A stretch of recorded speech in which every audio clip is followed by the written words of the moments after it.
présenter. D'abord, donc, on a deux shifters ici. Joël, qui est conseiller en transition bas carbone, et moi-même, qui suis retraité depuis 2 ans, 3 ans. Alors, le programme, c'est celui-ci. D'abord, on va vous expliquer ce que c'est un peu que le Shift Project. On va vous parler de la double contrainte carbone. On va vous expliquer, etc., comment on contribue aux émissions de carbone. Et puis ensuite, on va essayer de parler un peu du futur et donc de votre vie professionnelle. On va surtout d'ailleurs essayer disons, de focaliser là-dessus. On essaiera d'aller assez vite sur les autres sujets, parce que le sujet principal, c'est vraiment celui-ci. Donc, qu'est-ce que c'est que les shifters? Qu'est-ce que c'est que le Shift Project? Alors, je ne sais pas si vous avez déjà entendu parler de ça. C'est rapidement un think tank. Think tank, ça veut dire donc un groupe de réflexion. Donc, qui dit groupe de réflexion, en fait, ce sont des gens qui, dans le travail est de faire ceci, c'est-à-dire donner un éclairage sur l'économie. Donc comment ils ont une vision physique de l'économie, c'est-à-dire regardent non pas ce que ça coûte en euros, etc., mais uniquement en se focalisant sur les ressources. Combien de watts, combien de mètres cubes, etc., combien de kilomètres, etc. Que les données physiques. Il y a une vingtaine de salariés dans le Shift Project et par contre, ils font appel à des experts. Et tout ça débouche sur des rapports et des dossiers qui sont ensuite utilisés auprès des élus, auprès de personnes de différents secteurs. Et le deuxième travail, c'est du lobbying, c'est-à-dire influencer. Il faut influencer les décideurs, donc ça peut être des décideurs politiques, ça peut être également des décideurs économiques, donc des chefs d'entreprise, ou ça peut être des futures personnes qui rentrent dans la vie active. Alors, de quoi parle le Shift Project? Exclusivement de deux sujets. Ce qu'on appelle la double contrainte climat, qui est en fait la double contrainte carbone, qui est à la fois donc, la partie donc, du carbone, c'est-à-dire le CO2 qui est émis dans l'atmosphère et qui génère une augmentation donc, de température du climat. Et la deuxième chose dont on parle moins, c'est la contrainte énergie. C'est-à-dire aujourd'hui, on en reparlera tout à l'heure, en fait, les risques de raréfaction des ressources d'énergie fossile qui vont impacter donc, notre économie. Alors, l'économie, c'est quelque chose d'assez complexe, en fait. Donc, on a des matières premières, de l'énergie, qui donnent globalement donc, des biens et services. Donc, tout ce qui est énergie et matières premières, du charbon, du pétrole, de l'uranium, du cuivre et ainsi de suite. Et tout ça, on le transforme en tout ce qu'on a aujourd'hui, tous nos biens de consommation. Alors, qu'est-ce qui se passerait si on commençait à manquer d'énergie, manquer de ressources naturelles, etc. Donc, c'est ça dont on va parler. Donc, on a deux sujets. En fait, c'est d'abord essayer de réduire les émissions de gaz à effet de serre. Ça, c'est important. On verra après. Joël va vous expliquer ça. Et la partie d'énergie également, qui n'est également pas disponible indéfiniment. Alors, commençons par la partie énergie. On va se passer une petite question. D'abord, on va faire cuire un poulet. Un petit poulet, on va dire, que vous mettez au four pendant 1 heure. Un four d'1 kilowatt pendant 1 heure. Ça fait donc 1 kWh, c'est facile à calculer. Qu'est-ce qu'il faut pour faire ça? Pour alimenter le four, il va vous falloir, alors si le soleil est là, bien sûr, 50 mètres carrés de panneaux solaires, toujours éclairés. Bon, voilà, ça c'est déjà ce qui va vous donner l'énergie pour faire cuire votre poulet. Donc à la fin, vous avez un poulet cuit. Ou alors, à condition qu'il y ait du vent, ici à Saint-Brieuc, on est au bord de la mer, il peut y en avoir, une éolienne de 5 mètres. Donc pas une énorme éolienne, mais enfin il faut que le vent souffle toujours à la même vitesse et relativement fort. Donc ça, c'est des productions qui sont variables et on ne sait pas stocker aujourd'hui l'énergie produite par l'éolienne. On ne sait pas stocker l'énergie produite par des panneaux solaires. Après, quelque chose qui est un peu plus stockable, en fait, c'est les barrages hydrauliques, les barrages hydroélectriques. Le kilowattheure correspond à environ 8 mètres cubes d'eau, pardon, qui est passé à travers une turbine sur un barrage de 50 mètres de haut. Et alors, si on commence à utiliser donc, des centrales thermiques, eh bien, pour faire 1 kWh, il vous suffit en gros d'une bûche de bois. Bon, c'est pas si gros que ça. Ou alors 1,5 litre de gaz. Ou alors un tout petit tas de charbon. Une petite canette de pétrole. Ça donne la même chose. Ça, ce sont des énergies fossiles. Et puis, vous avez une petite pincée d'uranium, éventuellement, qui va vous donner la même chose. Voilà. Donc, en fait, on a un certain nombre d'énergies, mais qui sont plus ou moins concentrées. Hein, donc, l'énergie solaire, elle est très diffuse. L'énergie du vent est aussi très diffuse, parce qu'il faut des grandes éoliennes pour pouvoir la capter. Et puis, plus on va vers l'uranium, où à ce moment-là, on a vraiment des énergies hyper concentrées. Alors, de quoi on parle? Ça, vous voyez, ce sont les années. Depuis les années 1800 jusqu'aux années aujourd'hui, on a, en fait, sur ce diagramme, la consommation d'énergie primaire. Alors, primaire, ça veut dire, par exemple, quand vous mettez de l'essence dans votre voiture, ça, c'est l'énergie primaire. L'énergie que vous récupérez à la sortie, qui fait tourner les roues, c'est l'énergie primaire, moins le rendement, enfin, moins les pertes. Hein, en fait, les moteurs ne sont pas à 100%. Hein. Donc, l'énergie primaire, c'est l'énergie qu'on va utiliser, devoir mettre dans le système pour pouvoir produire. Et donc là, on a ici les années, et vous voyez donc en différentes couleurs, on ne voit peut-être pas très bien, mais enfin, vous avez d'abord dans les années 1800, avant la révolution industrielle, on avait que les énergies totalement renouvelables, c'est-à-dire le vent, le soleil, etc. Du bois qu'on faisait brûler aussi pour se chauffer. Ensuite, on a commencé à utiliser du charbon. Ah oui, il y a du charbon qui est là, un petit peu. Et puis du pétrole, et puis du gaz, etc. Et puis on arrive un petit peu aux énergies renouvelables qui sont ici, vous voyez. L'hydraulique est bleue. Et une chose qui est intéressante à voir, c'est que le bois, le charbon n'a pas remplacé le bois, en fait. Le pétrole n'a pas remplacé le charbon, etc. Le gaz n'a pas remplacé le pétrole. À chaque fois, on accumule. Et vous voyez qu'on n'a jamais consommé autant de charbon qu'aujourd'hui. En particulier en Chine, en Inde, là où il y a encore des réserves de charbon importantes. Aujourd'hui, 80% de l'énergie qui est utilisée, l'énergie primaire, c'est l'énergie fossile, c'est-à-dire exclusivement charbon, gaz et pétrole. Les énergies renouvelables, dont une grosse partie d'énergie hydraulique, c'est 15% à peu près. Alors, à quoi ça sert le pétrole? Ça sert à faire marcher les voitures, bon, ça on sait bien, mais ça sert à tout faire en fait. Les tables il y a un revêtement en plastique, il y a de la peinture sur les murs, ça sert à faire tout ça. Le gaz qui est ici sert à chauffer, mais sert aussi à fabriquer les engrais. Les engrais, je dirais, chimiques sont fabriqués. Donc plus de gaz, moins d'engrais. Hein, voilà.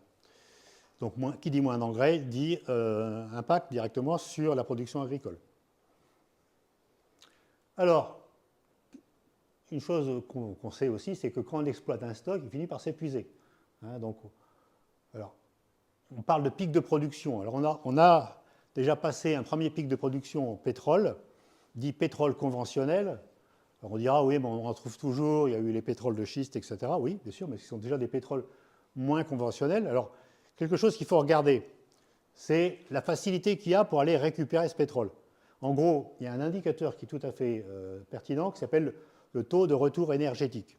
C'est-à-dire l'énergie qu'il faut mettre pour aller chercher une ressource par rapport à ce que la ressource dégage. Alors, au début, il fallait mettre par exemple 1 kWh pour récupérer l'équivalent de pétrole de 100 kWh. Donc on avait un taux de 100, mais aujourd'hui ce taux diminue. Aujourd'hui, il est actuellement entre 10 et 15. Et pour les pétroles de schiste, c'est encore bien moins.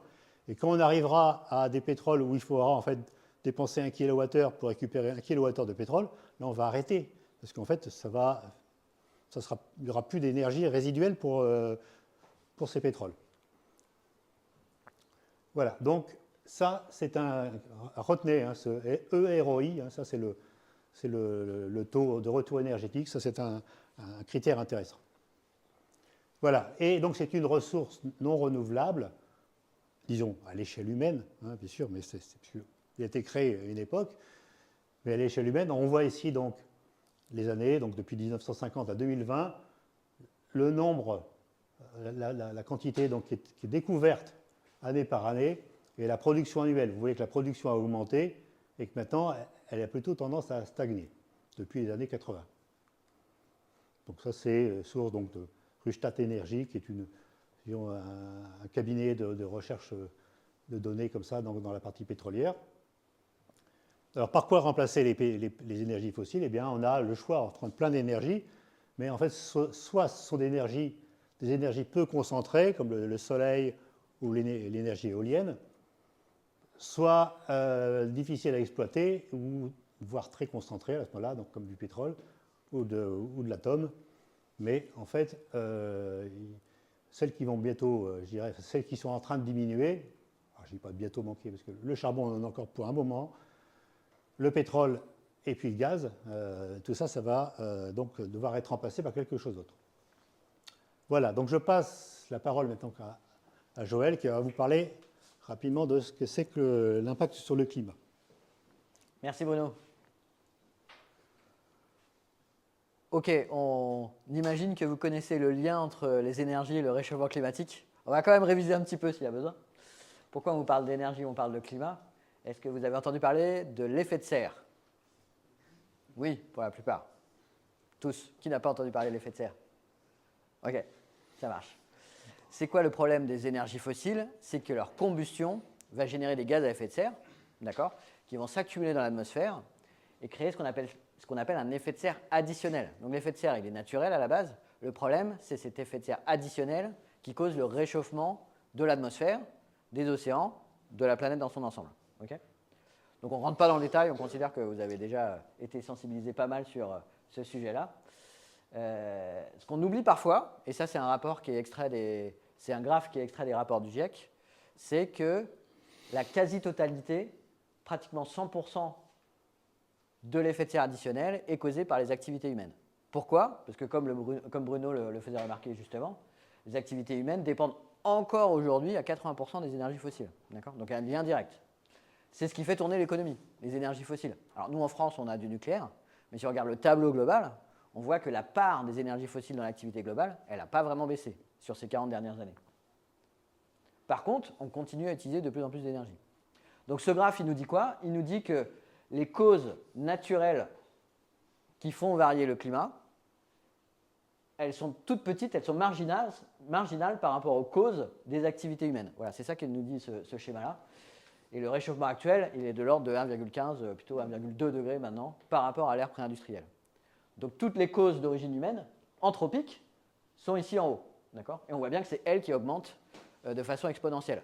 Exponentielle que vous avez vu sur l'utilisation des énergies. D'accord ? C'est grosso modo la même courbe. Okay. Alors, l'effet de serre, c'est intéressant de revenir un peu en arrière, de rembobiner.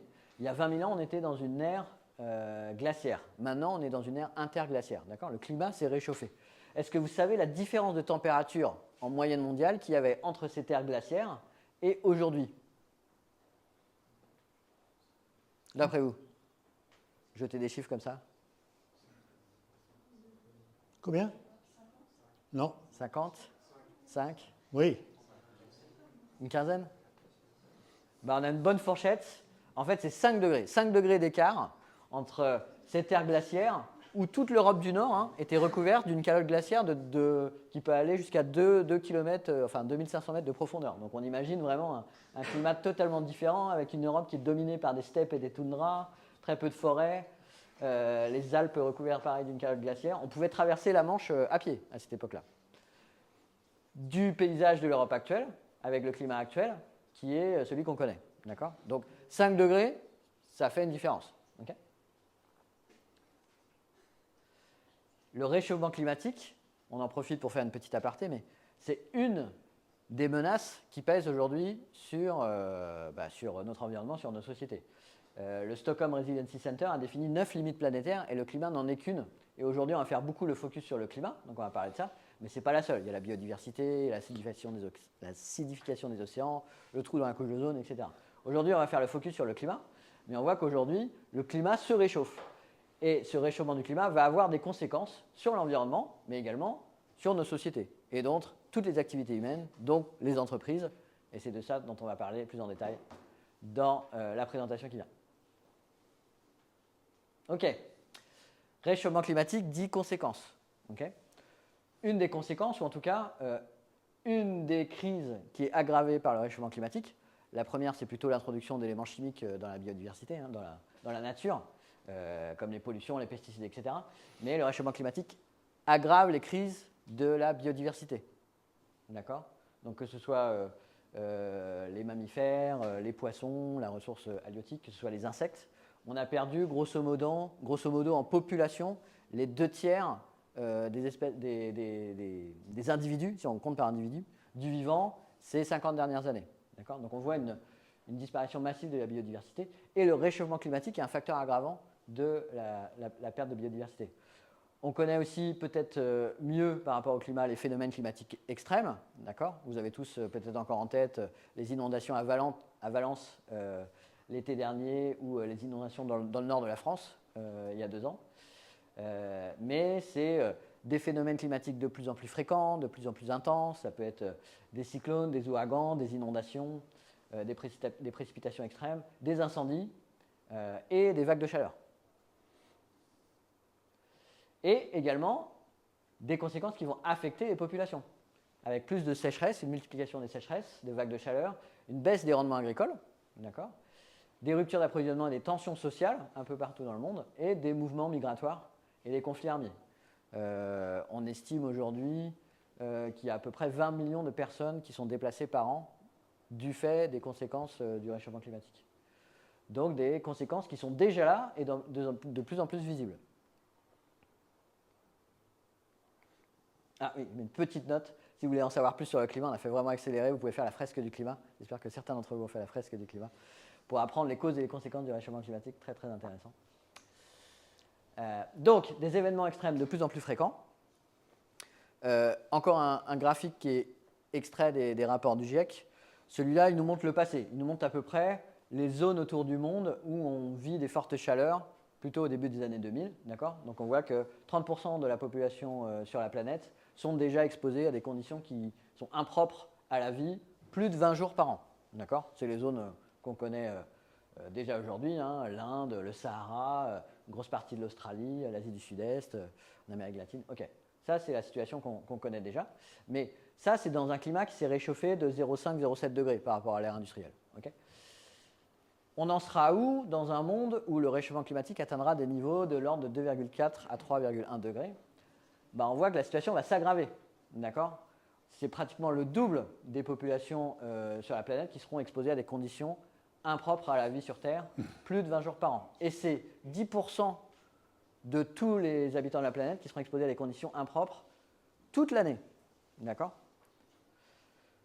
Pourquoi ? Parce qu'on parle de la chaleur. Il faut savoir qu'à des niveaux de chaleur et d'humidité combinés extrêmes, comme on a dans certaines parties du monde, on ne peut pas survivre. On ne peut pas survivre plus de 5 heures, par exemple. D'accord ? Donc, autant nos sociétés sont adaptées à ça, mais dans un monde qui se réchauffe rapidement, une bonne partie de ces zones-là vont être affectées de façon vraiment critique par le réchauffement climatique. Donc ça, c'est important de l'avoir en tête. Si on regarde plus près de chez nous, Météo France a mis à jour son rapport récemment sur les impacts du réchauffement climatique sur la France. On voit qu'on va se diriger 2030, 2050, 2100 de plus en plus vers une France qui se réchauffe. D'accord ? Et c'est une chose de parler du réchauffement mondial, c'en est une autre de parler du réchauffement sur les continents. Il fait plus chaud sur les continents que sur les surfaces des océans, typiquement. Mais en plus, en Europe du Nord, le climat se réchauffe 50% plus vite que sur les autres continents. D'accord ? En moyenne, que sur les autres continents en moyenne. Donc, on se dessine une France qui, pour un monde qui se réchauffe de 2,7 degrés, va plutôt aller vers plus 4 degrés. Plus 4, vous l'avez peut-être entendu parler parce que beaucoup dans les politiques publiques, on parle de l'adaptation et on fait des scénarios qui nous amènent à une France à plus 4 degrés en 2100. Donc, ce chiffre, retenez-le, il est important. Mais 2004, ça veut dire quoi ? Si on parle de vagues de chaleur, de canicules et de températures extrêmes, ça veut dire qu'on pourra avoir des températures qui dépassent les 40 degrés partout sur le territoire, pratiquement tous les ans. Ça veut dire qu'on aura des pics de chaleur qui pourront atteindre 50 degrés localement, notamment dans les métropoles et dans le sud de la France. D'accord ? Peut-être pas en Bretagne, mais pas loin, on s'en rapproche. Ça veut dire aussi 10 fois plus de jours de vagues de chaleur. Donc les canicules qu'on connaît parfois l'été, potentiellement, elles vont être plus fréquentes et beaucoup plus longues. Donc avec des impacts sur nos activités, sur la santé, sur les rendements agricoles, sur la biodiversité, sur peut-être l'espérance de vie, etc. Alors, heureusement, on n'en est pas là. Okay. Est-ce que vous avez entendu parler de l'accord de Paris ? J'imagine que oui, signé fin 2015. Est-ce que vous vous rappelez quels sont les engagements des 195 parties, les États ou les nations ou l'Europe par exemple, qui sont signataires de l'accord de Paris ? Cet accord, il vise à à limiter le réchauffement climatique à une température. Est-ce que vous la connaissez ? Combien ? 1,5, 2 degrés. Non, vous êtes bon, c'est ça.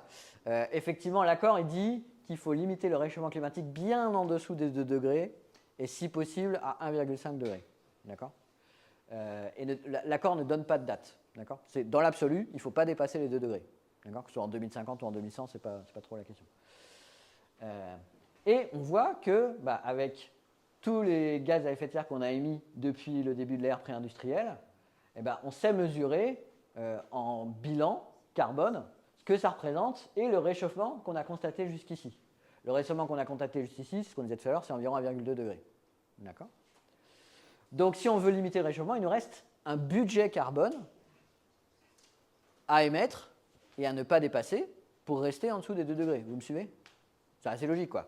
Si tout ça, ça représente 1,2 degré, sachant que le carbone est extrêmement stable dans l'atmosphère, donc il s'accumule et il met beaucoup de temps à disparaître. Il peut mettre des centaines, voire des milliers d'années à disparaître de l'atmosphère. Et ça nous donne un budget qu'on connaît, que les scientifiques on peut mesurer. Pour 2 degrés, c'est entre 600, avec une incertitude, mais entre 600 et 800 milliards de tonnes de CO2. Okay ? Donc si aujourd'hui on émet 40 milliards gigatonnes de CO2 par an, d'après vous, en combien de temps on va consommer ce budget ? Vous êtes fort en maths normalement, la plupart d'entre vous. Il nous reste combien de temps ? Si on prend 800, 20 ans, exactement. 600, 15 ans. Donc voilà, le budget qui nous reste, il est là. D'accord ? Si on continue à émettre 40 gigatonnes, ça veut dire que dans 15-20 ans, on n'a plus le droit de rien émettre, si on veut rester en dessous des 2 degrés. D'accord ? Ça dépend de ce qu'on veut. Hein. Donc on voit que c'est un choix, mais évidemment la courbe ne sera pas sous forme comme ça, avec une falaise à pic. La courbe, il vaudrait mieux que ça soit quelque chose de relativement progressif qui nous amène sur une trajectoire de baisse d'environ, on va dire, 5 à 6% par an. D'accord ? Ça semble plus atteignable. Donc l'accord de Paris, si on veut rester dans les clous de l'accord de Paris, voici la trajectoire de nos émissions qu'il faudrait suivre. Sachant que jusqu'ici, on a fait plutôt ça. Alors vous voyez, il y a un petit plateau, mais donc on n'y est pas tout à fait. Ok. Vous avez peut-être aussi entendu parler des scénarios du GIEC. On en a juste mis 2 qui nous projettent dans les futures émissions et conséquences en hausse de température. Il faut savoir que si on suit la trajectoire qui correspond aux engagements de tous les États, on est plutôt sur la courbe rose. Et donc on se dirige vers un monde à 2,4 voire 2,9 degrés. D'accord ? Donc on n'est pas dans les 2 degrés, on n'est pas dans la zone de sécurité. En revanche, si on regarde plutôt les politiques publiques qui ont été décidées jusqu'ici, d'accord, y compris en France, mais un peu partout dans le monde, on fait la somme de toutes ces politiques publiques-là, on est plutôt sur un réchauffement qui nous amène vers 3 ou 4 degrés. D'accord. Et voilà, on est plutôt sur des budgets carbone à émettre qui sont supérieurs à ce qu'on a décidé. Donc on n'est pas dans les clous. C'est ça le message. On n'est pas dans les clous, même pour l'instant avec les bonnes intentions. Okay. D'ailleurs, je voulais juste rappeler, tac. Ça correspond à notre plus de 4 degrés en France. Hein. D'accord. Petit logo France, ça peut pas disparaître. Et je rends la main à Merci. Bruno. Ok, donc tout ce carbone, d'où il vient ? En fait, il va venir de plein de causes. Alors, on va vous montrer un exemple, un archétype, concernant le téléphone mobile. Alors ça peut être n'importe quel objet, après c'est juste pour expliquer un téléphone mobile, parce que tout le monde connaît. Alors, d'où ça vient ? Ça vient d'abord, il faut aller chercher les ressources naturelles dans des endroits où il y en a, dans des mines.